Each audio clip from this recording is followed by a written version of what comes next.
Que me acabo de dar cuenta que no estaba grabando otra vez. Como les decía, donde nos quedamos en la parte anterior, vamos a entrar un poquito más de lleno a lo que es ya el tratado en sí, ¿no?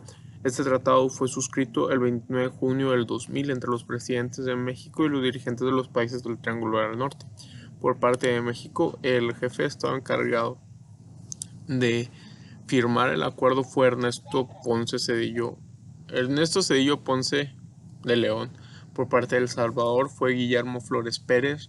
Por parte de Guatemala fue Alfonso Portillo Cabrera y por parte de Honduras fue William Jandal Raudales. ¿Sí? Este tratado fue negociado desde antes, durante las cumbres de presidentes de Centroamérica y México. Fue reconocido por parte de estos cuatro países la necesidad de la existencia de un tratado que uniera comercialmente a estos tres países. Como les dije, tanto Guatemala como El Salvador, como Honduras y México también tienen problemas de subdesarrollo social, ¿no? Problemas de pobreza, problemas de violencia. Y entonces cualquier paso que sea encaminado hacia un mejor bienestar, una mejor estabilidad económica y un crecimiento dentro de esta misma economía, pues es bienvenido, ¿no? Oh, un segundo. ¿Sigo grabando? Sí, ok. ¿Cuáles son los objetivos del tratado? ¿No? Y desde luego podemos asumir que como un tratado de libre comercio su objetivo principal es la apertura del mercado y la eliminación de las barreras arancelarias, pero no son los únicos objetivos. Con los objetivos del tratado y dentro del mismo cuerpo de este instrumento internacional podemos encontrar en su preámbulo lo que son sus directivas, ¿sí? Y ahí están en la presentación, en la cuarta. Dice fortalecer los vínculos de amistad y el espíritu de cooperación existente entre los pueblos, acelerar e impulsar la revitalización de los esquemas de integración americanos, alcanzar un mejor equilibrio entre sus relaciones comerciales, contribuir al desarrollo armónico de todos los países, propiciar un mercado más extenso y seguro de los bienes producidos dentro de este bloque comercial que es México y Triángulo del Norte, elevar la competitividad del sector, reducir las disposiciones en su comercio recíproco, la eliminación de los aranceles y de restricciones y regulaciones no arancelarias, medidas de protección, donde toquen, ¿verdad? Porque hay ciertas que no se pueden eliminar. Eh, Evitar las medidas de proteccionismo, las prácticas de comercio internacional, todas estas cosas. Establecer un marco jurídico con reglas claras y beneficio mutuo para la promoción y protección de las inversiones, muy importante otra vez. Establecer un marco jurídico con reglas claras y de beneficio mutuo para la promoción y protección de las inversiones, ¿sí? Así como para facilitar el intercambio comercial de sus bienes y servicios. Este tema lo vamos a tocar un poquito más adelante. Estoy yendo un poquito más rápido. Dice asegurar un marco comercial previsible para la planificación de actividades productivas, desarrollar disposiciones de acuerdo, no, fortalecer la competitividad de sus empresas con los mercados mundiales, proteger los derechos de la propiedad intelectual, crear oportunidades de empleo, promover el desarrollo económico de manera congruente con la protección y conservación del medio ambiente, preservar su capacidad para salvaguardar el interés público, ¿sí? Eh, Importante las medidas de salvaguardia, encaminado a eso y que también lo vamos a ver un poquito más adelante. Fomentar la participación dinámica de los distintos agentes económicos envueltos en sus economías y básicamente, ¿no? Entonces son muchos objetivos que tienden no solo a directrices económicas, sino también a sociales, a culturales y elevar el nivel de vida de las personas que viven dentro de estos países, porque nunca hay que olvidar que detrás de todo este factor económico hay un factor humano que juega un rol importante, ¿no? Y que ambos van de la mano. Aunque a veces no lo pueda parecer, pero tenemos que recordar que siempre ambos van de la mano. Bueno, continuando, este tratado entró en vigor entre México, El Salvador y Guatemala el 15 de marzo del 2001. El 1 de junio del mismo año entró en vigor para México y Honduras. Ahora, ¿Cuánto tiempo llevamos? 5 minutos. Está bien. Estoy yendo un poquito más rápido porque realmente sí son varias cosas y no quiero que se extienda demasiado, ¿no? Pero vamos a tocar los temas que a mi juicio son más importantes. Ahora, si pasamos a la lámina número 10. Un segundo, sí, a 10. Podemos apreciar lo que es la estructura general del tratado, lo que es su capitulado. Y podemos ver que tiene 21 capítulos, entre los que podemos destacar pues, las disposiciones generales, las disposiciones del sector agropecuario, medidas sanitarias y fitosanitarias, muy importantes las reglas de origen, ¿sí? Procedimientos aduaneros para el manejo del origen de las mercancías. De estas reglas de origen, qué son las reglas de origen, en dónde aplican, de qué manera aplican y cómo es que nosotros podemos, este capítulo de procedimientos, cómo es que nosotros podemos hacer válidos esos beneficios, cómo funcionan los certificados de origen y todas estas cosas que vamos a ver un poquito más adelante, un poquito más a detalle sin detenernos mucho porque no quiero alargar esto demasiado. Muy importante el capítulo 8, medidas de salvaguardia, ¿sí? En contra de lo que está contenido en el capítulo número 9, que son las prácticas desleales de comercio internacional, que se apegan mucho, como lo veremos y lo mencionaremos más adelante, a lo que es o lo que está dispuesto dentro del acuerdo antidumping y dentro del acuerdo antisubvenciones de la Organización Mundial de Comercio, ¿sí? Si nunca son suficientes las medidas contra las prácticas leales de comercio internacional.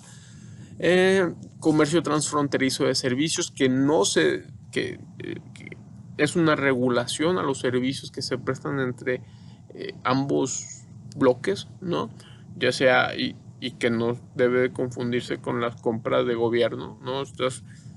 Porque hay un capítulo aparte, ¿no? Para lo que son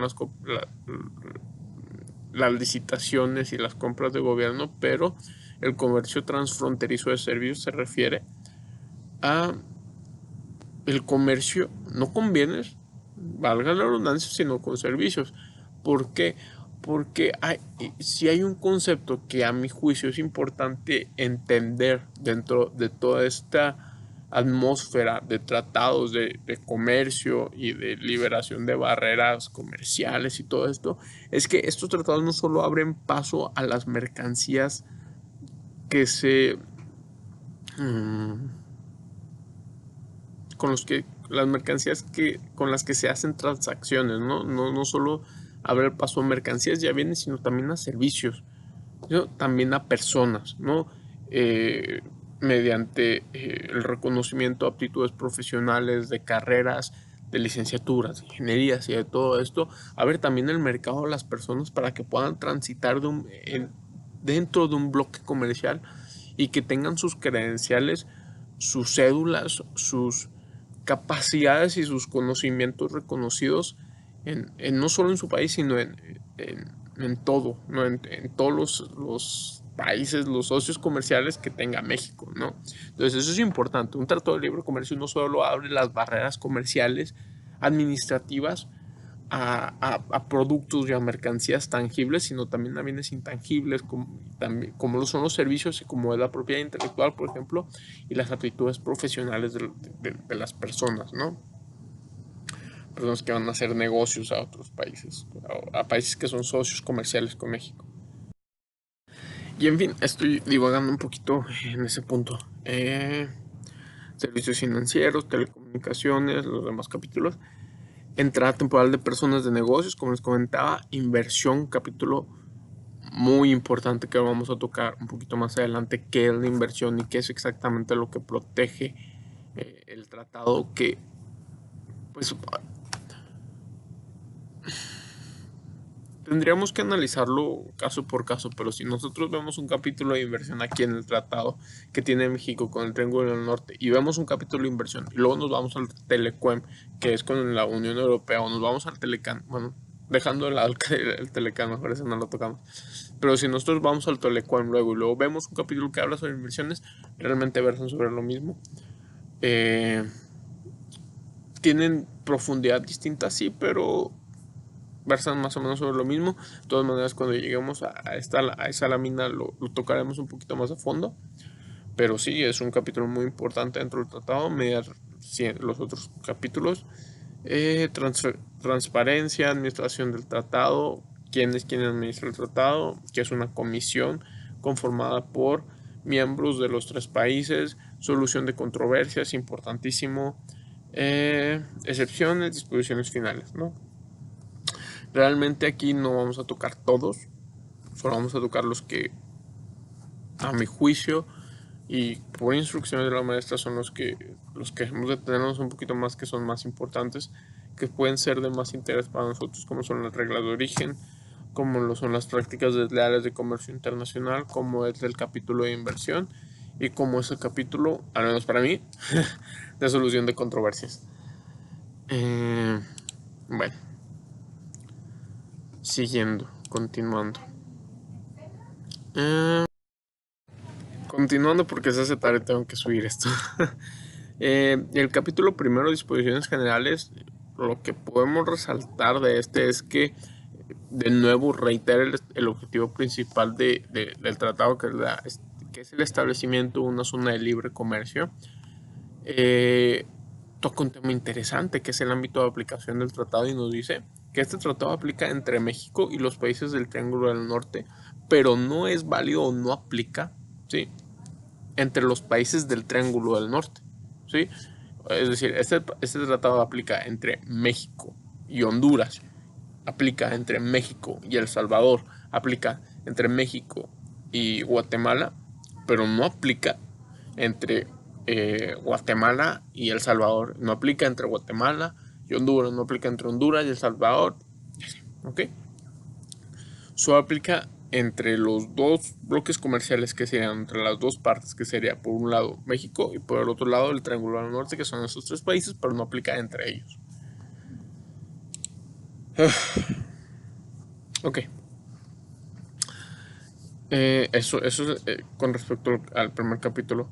Luego tenemos el capítulo sexto, que nos habla acerca de la regla de origen, y es interesante. Y nos dice el artículo... Creo que pasó por ahí el señor feo. Todavía hay gente aquí en la oficina del turno de la tarde. Y nos dice el artículo 6.03, y nos dice que un bien será originario cuando, ya sea obtenido en su totalidad o producido enteramente en territorio de una o más de las partes, que estas reglas de producto originario, de bien originario, se aplican casi de manera igual en el resto de los tratados, pero bueno. Dice, uno se ha obtenido en su totalidad o producido enteramente en territorio de una o más partes, se ha producido en el territorio de una o más de las partes a partir exclusivamente de materiales que califican como originarios de una. Es decir, cuando es un bien es originario cuando se ha obtenido en su totalidad o producido en el territorio de una de las partes, o cuando se ha producido en el territorio de una de las partes con productos que a su vez sean originarios. Dice que se ha producido en el territorio de una o más de las partes a partir de materiales no originarios que cumplan con un cambio de clasificación arancelaria u otros requisitos, o bien cumplan con un requisito de valor de contenido regional, ¿sí? O sea, tiene que tener cierta cantidad de bienes originarios y cierta cantidad de bienes no originarios para poder aplicar los beneficios del tratado. Y se ha producido en el territorio de una o más de las partes y cumpla con un requisito de valor de contenido regional. Bueno, lo mismo. ¿Cómo es que calculamos el valor de contenido regional? Expresado en un porcentaje, es a través de una fórmula, que es la que está en la diapositiva número 12. Vamos en 14 minutos y medio rápidamente. Es la que vemos ahí, BCR, que es valor de contenido regional, igual a BT, que es valor de transacción de un bien sobre... el valor de transacción de un bien, vamos a dejarlo por cuestiones prácticas, valor de transacción de un bien menos BMN, que es el valor de los materiales no originarios, sobre el valor de transacción por 100 para obtener el porcentaje. Sí, vamos a pararlo aquí rápido porque ya estamos llegando. Ya llegamos a los 15 minutos y ahí seguimos.